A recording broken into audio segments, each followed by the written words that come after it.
नमस्कार, मी विजय निंबाळकर. तरुण भारत न्यूजमध्ये आपल्या सर्वांचं स्वागत. आता पाहूयात ठळक घडामोडी. काँग्रेस सरकारने आपल्या प्रचारादरम्यान पंचमसाली लिंगायत समाजाला आरक्षण देण्याची घोषणा केली होती. मात्र गेल्या वर्षभरापासून त्यांनी आम्हाला अपेक्षित असं आरक्षण दिलं नाही.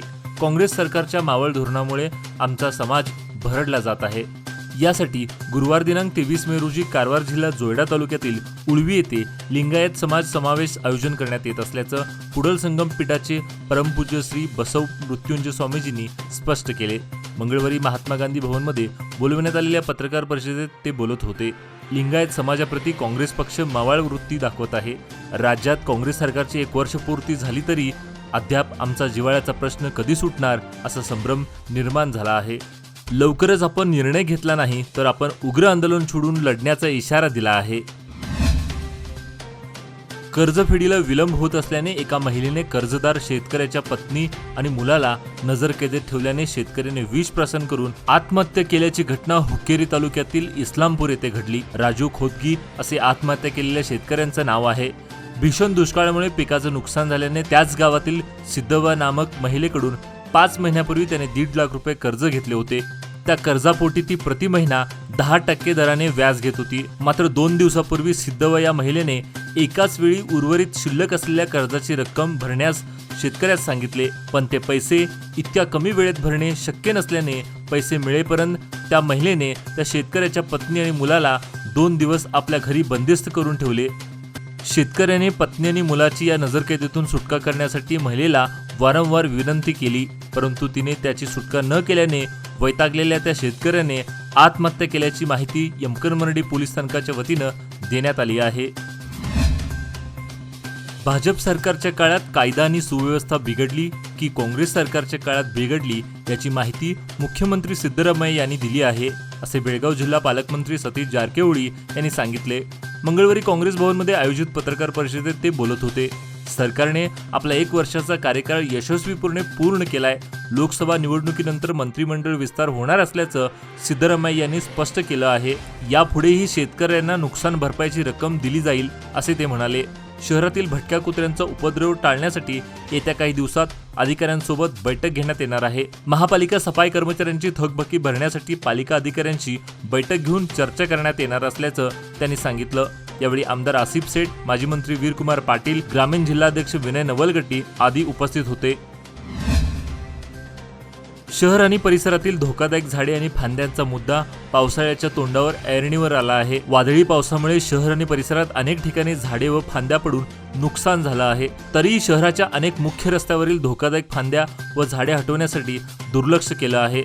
एखादी मोठी दुर्घटना घडल्यानंतर वन खात्याला जाग येणार का, असा प्रश्न विचारला जात आहे. बेळगाव शहरातील Bhagyanagar, globe talkies road, camp court परिसरातील आदी परिसरात धोकादायक झाडे आहेत. शहरातील विकास कामामुळे झाडांची मुळे कमकुवत होऊन त्याची पडझड होऊ लागली आहे. दुर्घटना टाळण्यासाठी झाडे आणि धोकादायक फांद्या हटवावेत अशी मागणी करण्यात येत आहे.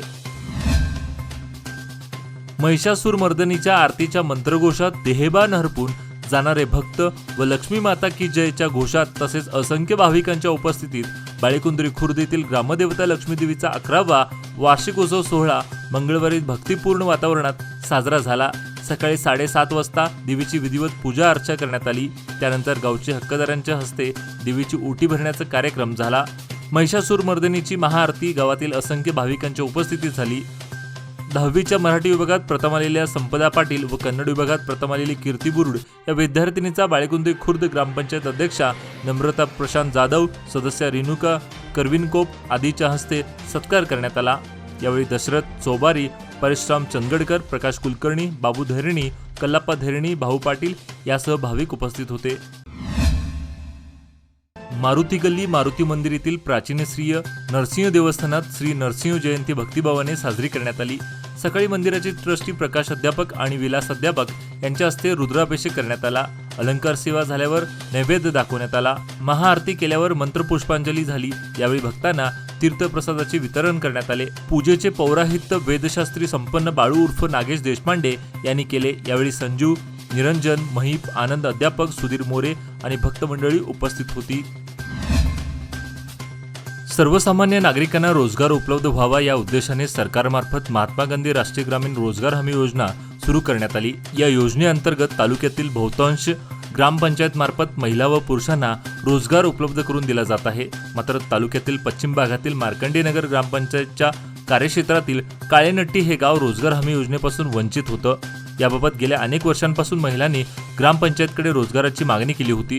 संबंधित ग्रामपंचायतमधील अधिकाऱ्यांनी याकडे दुर्लक्ष केले होते। अखेर मजदूर नवनिर्माण संघाच्या पुढाकाराने काळेनट्टी गावच्या महिलांनी मार्कंडेनगर ग्रामपंचायतीला घेरावा घालून जाब विचारला असता सोमवार दिनांक 20 मे पासून रोजगार हमी योजनेतून काम उपलब्ध झालं आहे। त्यामुळे महिलांनी समाधान व्यक्त केलं।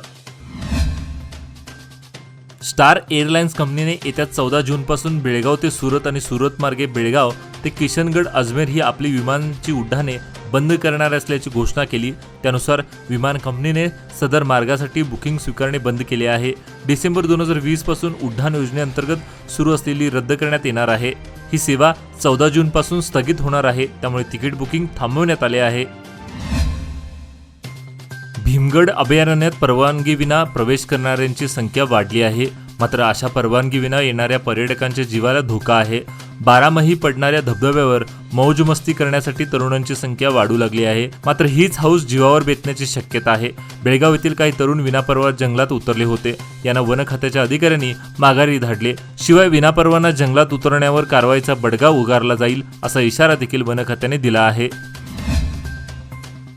शालेय प्रवेश प्रक्रिया आणि इतर कामासाठी जात व उत्पन्न दाखल्याची मागणी वाढू लागली आहे। त्यामुळे नेमदी केंद्रात नागरिकांची वर्दळ वाढू लागली आहे। शैक्षणिक वर्षाला लवकरच प्रारंभ होणार आहे। त्यामुळे प्रवेश प्रक्रियेत जात उत्पन्न दाखला महत्त्वाचा आहे। त्यामुळे जुन्या तहसीलदार कार्यालयातील नेमदी केंद्रासमोर गर्दी वाढत आहे। चारा टंचाई लक्षात घेऊन पशुसंगोपन खात्यामार्फत शेतकऱ्यांना बी बियाण्याचे वाटप केले जाणार आहे। एप्रिल अखेरीस काही भागात बी बियाण्याचं वाटप झालं आहे। पुन्हा खरीप हंगामाच्या तोंडावर बी बियाणे दिली जाणार आहेत, अशी माहिती पशुसंगोपन खात्याने दिली आहे। जनावरांना सकस आणि दर्जेदार चारा उपलब्ध व्हावा आणि शेतकऱ्यांचे आर्थिक उत्पन्न वाढावे यासाठी पशुसंगोपन मार्फत मोफत संकरित बियाण्याचं वाटप केलं जाते। यामध्ये मका, ज्वारी, कडवळ आदी बियाण्याचा समावेश आहे। धर्मवीर संभाजी महाराज रोड, टिळकवाडी, बेळगाव येथील SBI बँक समोरील मराठा कॉलनी येथील गटारीचे बांधकाम ढासळले असून नुकसान झाले आहे। या गटारीत कचरा, दगड साचून राहिल्याने गटारीतील पाण्याचा निचरा थांबला आहे। या गटारीचे बांधकाम 2016 मध्ये करण्यात आले होते। काही काळानंतर गटारीचे बांधकाम ढासळले आहे। पावसाळ्यापूर्वी येथील गटारीची दुरुस्ती करावी अशी मागणी स्थानिक नागरिकांनी केली आहे। आनंदनगर परिसरातील नाल्याचे काम स्थानिक नागरिकांना विश्वासात घेऊनच करावे। येथील नागरिकांनी 7/12 उताराप्रमाणे बॉन्ड पेपरवर जागा खरेदी करून घरे बांधली आहेत। मागील 25 वर्षांपासून मनपाकडे कर भरणाही करीत आहेत। मात्र महापालिकेने अचानक कोणतीही पूर्वसूचना न देता नाल्यासाठी आटापिटा सुरू केलाय। दरम्यान मार्किंगचे काम हाती घेण्यात आल्याने नागरिकांमध्ये भीतीचे वातावरण निर्माण झाले असून येथील इमारतींना हानी पोहोचणार नाही याची काळजी घेऊन कारवाई करावी। यासह पर्यायी जागेचा विचार मनपाने करावा अशा मागणीचे निवेदन आनंदनगर परिसरातील नागरिकांनी जिल्हाधिकाऱ्यांना दिले आहे। सावकारी कर्जाला कंटाळून शेतकऱ्यांनी विष प्राशन करून आत्महत्या केल्याची घटना यमकरमंडी पोलीस ठाण्याच्या व्याप्तीतील इस्लामपूर गावात घडली आहे। राजू खोदगी असे आत्महत्या केलेले व्यक्तीचे नाव आहे। या प्रकरणी मयत शेतकऱ्यांच्या पत्नीने यमकरमंडी पोलीस ठाण्यात फिर्याद दिली आहे। त्यानुसार सावकारी कर्ज देणारी सिद्धव्वा या महिलेच्या विरोधात आत्महत्यासह प्रवृत्त केल्याचा गुन्हा दाखल करण्यात आला असल्याची माहिती गदग जिल्हा पोलीस प्रमुख बाबासाहेब न्यामगौडा यांनी पत्रकार परिषदेत दिली। कर्ज देणाऱ्या बदल्यात कमिशन म्हणून काही रुपये देखील त्याला दिले। त्यानंतर देखील त्यांच्याकडे वारंवार पूर्ण पैशाची मागणी करून आम्हाला 2 दिवस घरात बंद केले। या त्रासाला कंटाळून यांनी आत्महत्या केली असल्याचे फिर्यादात म्हटलं आहे। त्यानुसार अनेक गुन्हे दाखल करून पुढील तपास पोलिसांकडून सुरू असल्याचं सांगण्यात आलं आहे। हुबळी धारवाड येथील DSP राजू यम यांचे निलंबन रद्द करण्यात यावे या मागणीचे निवेदन रायबाग तालुक्यातील काही संघटनांनी केले। यांचे निवेदन पालकमंत्री सतीश जारकिहोळी यांना देण्यात आले। अंजली अंबिगेर खून प्रकरणी DSP राजू यम यांना निलंबित करणे चुकीचं आहे। एका दलित दक्ष अधिकाऱ्यास कोणतीही चूक नसताना उद्देशपूर्वक कारवाई करून निलंबित केले आहे। दलित समाजाच्या निष्ठावंत अधिकाऱ्यास या प्रकरणी बळी देण्यात आला आहे। या प्रकरणाची सखोल चौकशी करून यातील दोषीवर कारवाई करण्यात यावी अशी मागणी करत राजू यम यांचे निलंबन मागे घ्यावे असे निवेदनात म्हटले आहे। या प्रसंगी ॲडव्होकेट RS शिरगावे, अनिल मोहिते यांच्यासह संघटनाचे पदाधिकारी उपस्थित होते। गोकाक तालुक्यातील चोराला कोल्हापूरकडून घेऊन जात असताना पोलिसांना चकवा देत चोरटा पसार झाल्याची घटना नुकतीच संकेश्वर येथील सोलापूर फाट्यानजीक राष्ट्रीय महामार्गावर घडली। या घटनेची तक्रार महाराष्ट्र पोलिसांनी सोमवारी संकेश्वर पोलिसात केली आहे। पोलीस स्थानकाचे पोलीस ऋषिकेश पवार व माने या दोघांनी चोराचा सुगाव लावण्यासाठी गोकाक येथे दाखल झाले आहेत। या ठिकाणी सदर चोर सब्बनहट्टी या गावचा असल्याची माहिती मिळाली। गोकाक पोलिसांची मदत घेऊन सब्बनहट्टीतील स्विदप्पा फकीरा छोटी वय 23 याला ताब्यात घेतले। ट्रक चोरी प्रकरणाची चौकशी चालवली असता स्विदप्पाने ट्रक चोरी करून बैलहोंगल येथे विक्री केली असल्याची कबुली दिली। आजचे बातमीपत्र इथेच संपले। अधिक माहिती व ताज्या घडामोडीसाठी पाहत राहा तरुण भारत न्यूज चॅनल। तसेच आमचं चॅनल लाईक, शेअर आणि सबस्क्राईब करायला विसरू नका आणि विश्वासार्ह बातम्या पाहण्यासाठी दररोज वाचा दैनिक तरुण भारत। धन्यवाद।